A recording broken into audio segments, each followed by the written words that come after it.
भाइयों एवं बहनों, आप सभी लोगों का हमारे मैथमेटिक्स क्लास में स्वागत है। हम प्रतिशतता के बारे में पढ़ रहे हैं। आज आपका 8वां सवाल है। प्रतिशतता देखने में तो सवाल बड़े वैसे लगते हैं, सोचते हैं कैसे हल होगा आप लोग, लेकिन हम आपको ऐसा ट्रिक दे रहे हैं इसमें कि पलक झपकते ही आप उसको हल कर लेंगे। हर कंपटीशन में पूछा जाता है। आपको एक चीज ये करना पड़ेगा कि जितने टाइप के हम सवाल आते हैं, हर टाइप का सवाल दे रहे हैं और हर टाइप के सवाल का हम ट्रिक दे रहे हैं। अगर आप उस ट्रिक को, उस सवाल के प्रारूप को तैयार कर लेंगे तो कोई भी पेपर होगा किसी भी कंपटीशन का, आप आसानी से उसको हल कर लेंगे। आप हर टाइप का सवाल और उसके ट्रिक के बारे में गहन अध्ययन करेंगे। आज आपका 8वां सवाल है। चावल के मूल्य में 10% की वृद्धि हो जाने के कारण शीला 2860 रुपए में पहले से 10 किलोग्राम चावल कम खरीद पाती है। चावल का प्रति किलोग्राम प्रारंभिक मूल्य तथा बढ़ा हुआ मूल्य क्या होगा? अब देख रहे हैं, देखने में तो आपको बड़ा अच्छा लग रहा है, लेकिन अब देखिए कितना सरल ट्रिक हम आपको दे रहे हैं। अब पहले इसमें लिखिए, आप निकालेंगे चावल का प्रारंभिक मूल्य।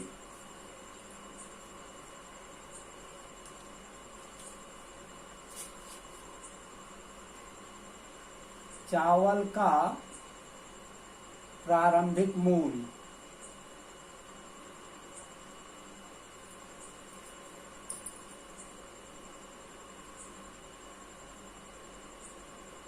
बराबर, अब इन्हीं संख्याओं से आप निकाल लेंगे।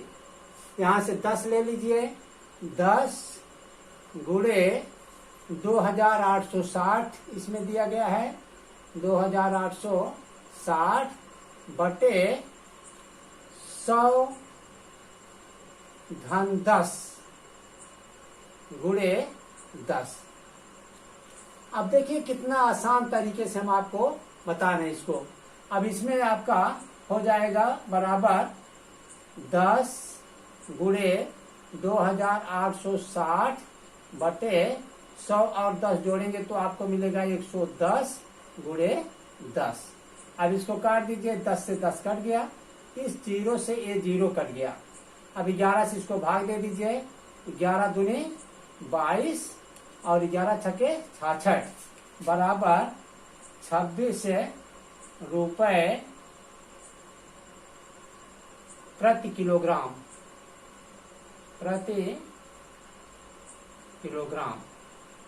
ये आपका प्रारंभिक मूल्य कितने आसानी से निकल आया है। अब आपको निकालना है बढ़ा हुआ मूल्य। चावल का बढ़ा मूल्य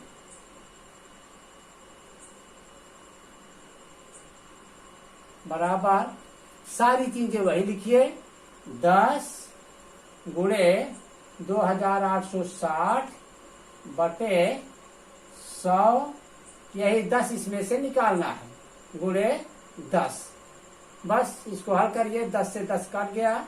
अब यहाँ ये 0 से 0 कट गया, भाग देंगे तो आपका आएगा 28.6।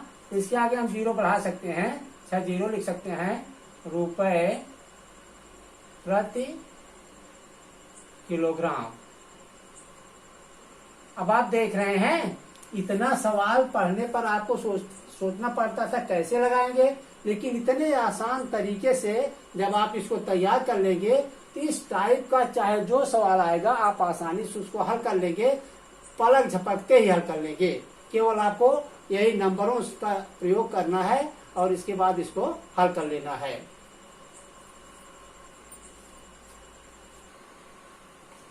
अब आप अपना 9वां सवाल देखिए प्रतिशतता का। सिरके के मूल्य में 12% की कमी हो जाने के कारण महेश 220 रुपए में 2 लीटर सिरका अधिक खरीद पाता है। तो सिरके का प्रति लीटर पहले का मूल्य तथा घटा हुआ मूल्य क्या होगा? अब देखिए, प्रश्न पढ़ने पर तो आप सोच रहे हैं कैसे लगाएं, लेकिन हम आपको बहुत ही आसान तरीका दे रहे हैं। तुरंत पलक झपकते ही आप इसको लगा लेंगे और इस टाइप से चाहे जितने सवाल आपके पूछे जाएंगे, चाहे जिस कंपटीशन में, आप इसी टाइप से अगर तैयार किए रहेंगे तो लगा लेंगे। अब इसमें है सिरके का प्रति लीटर पहले का मूल्य। यहाँ पहले हम निकालेंगे पहले का मूल्य मीन्स प्रारंभिक मूल्य। सिरके का पहले का मूल्य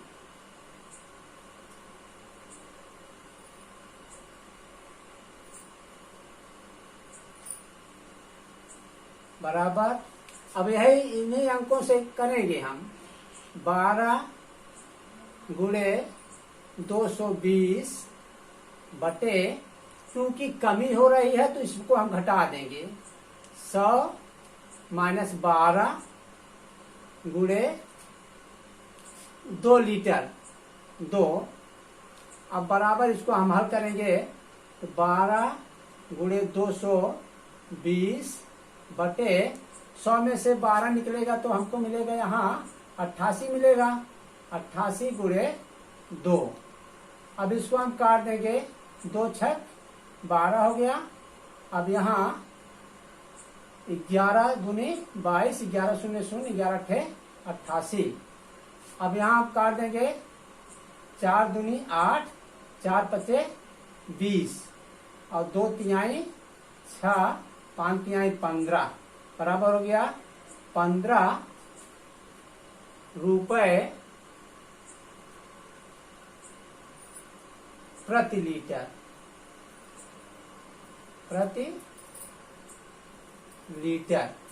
ये तो आपका पहले का सिरके का मूल्य हो गया। हाँ, और घटा हुआ मूल्य क्या होगा? सिरके का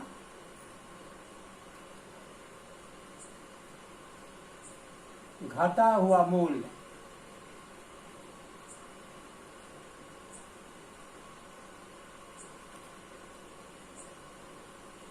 बराबर।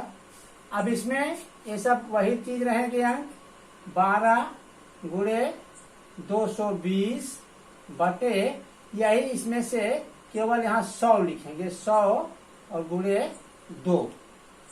अब इसको काट दीजिए, 2 छक 12 हो गया। अब यहाँ पर शून्य से शून्य कट गया। अब ये हो गया 2 1 2, 2 1 2, 2 पंजे 10 बराबर 11 छके 66 बटे 5 बराबर हो गया 5 1 5, 1 6, 5 तिहाई 15, 1 16, 5 दूनी 10। यहाँ 0 हम लिख सकते हैं, 0.2 या 2 0 वही मान होता है। अब यहाँ 5 1 5, 1 6, 5 तिहाई 15, 1 16, 5 दूनी 10, 5 0 हम बढ़ा सकते हैं। 13.2 लिखिए या 13.20, दोनों एक ही होता है।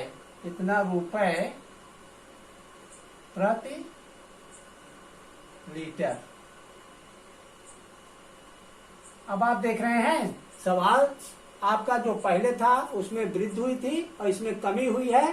केवल थोड़ा सा अंतर है दोनों के ट्रिक में। वहां यहाँ प्लस लिखा गया था उस सवाल में, 8वें सवाल में, यहाँ माइनस हो गया है और सारी चीजें वैसे हैं। अब देख रहे हैं इस सवाल को जब आप तैयार कर लेंगे, इस ट्रिक को तैयार कर लेंगे तो चाहे जैसा आपको आएगा आसानी से आप लगा लेंगे।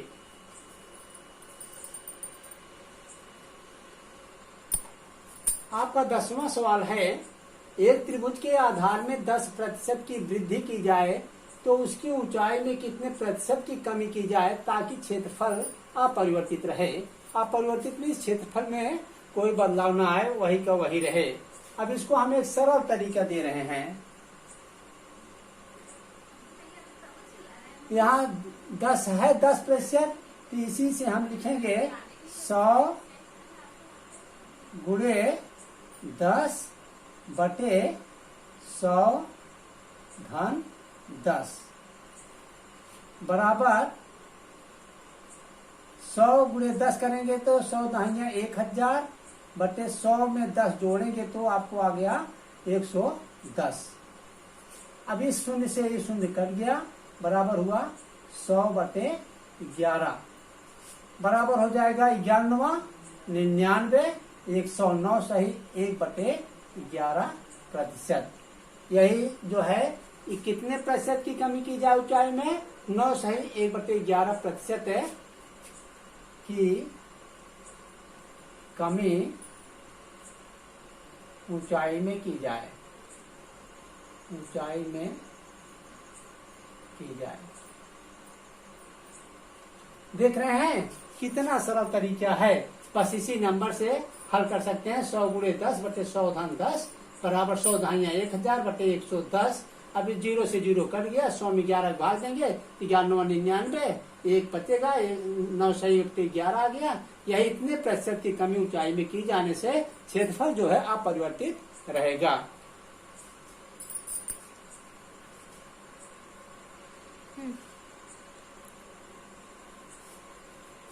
चौरसिया अपने पान की कीमत पहले 20% तथा बाद में 15% बढ़ा देता है, तो पान के दामों में हुई कुल वृद्धि का प्रतिशत क्या होगा। अब देख रहे हैं सवाल तो आपको हार्ड लग रहा है, लेकिन जब आपको उसका ट्रिक मिल जाएगा तो एकदम से बिल्कुल से आसान आपको लगेगा ये। और इस टाइप से अगर आपके परीक्षा में आएगा तो आप आसानी से तुरंत लगा लेंगे। अब यहाँ लिखेंगे पान के दामों में हुई कुल वृद्धि का प्रतिशत,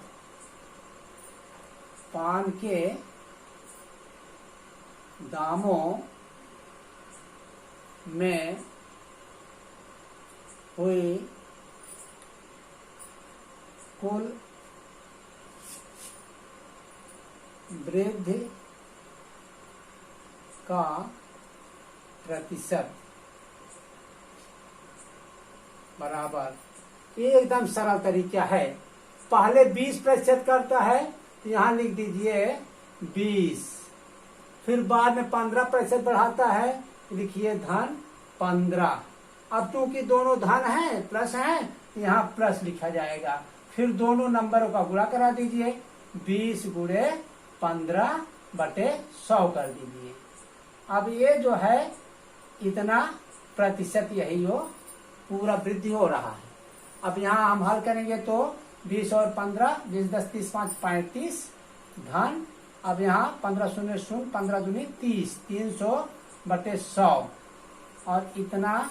फिर हल करेंगे आगे, हो गया बराबर, ये शून्य से शून्य कट गया, दोनों नीचे शून्य से ऊपर वाले शून्य कट गए, बराबर आपको मिला 35 धन 3% बराबर 38%। यही आपका आंसर हो गया, 38%, यही आपका आंसर हो गया। अब कुल वृद्धि का प्रतिशत 38%। अब देखिए सवाल ये जो है आपको लग रहा है 20% बढ़ाया, 15% बढ़ाया, तो कैसे हम पूरी वृद्धि निकालेंगे, ये आप ट्रिक से आसानी से निकाल लेंगे। हाँ, इसमें आपको पलक झपकते ही आप निकालेंगे, थोड़ा भी टाइम नहीं लगेगा। अब इस टाइप से चाहे जितना सवाल आपके परीक्षा में आएगा, आप अगर ट्रिक जाने हैं तो इसी के आधार पर लगा लेंगे। आप करेंगे क्या, जितने सवाल हम बता रहे हैं उस सवाल को आप गहन अध्ययन उसका करेंगे और उसके ट्रिक को आप तैयार किए रहेंगे।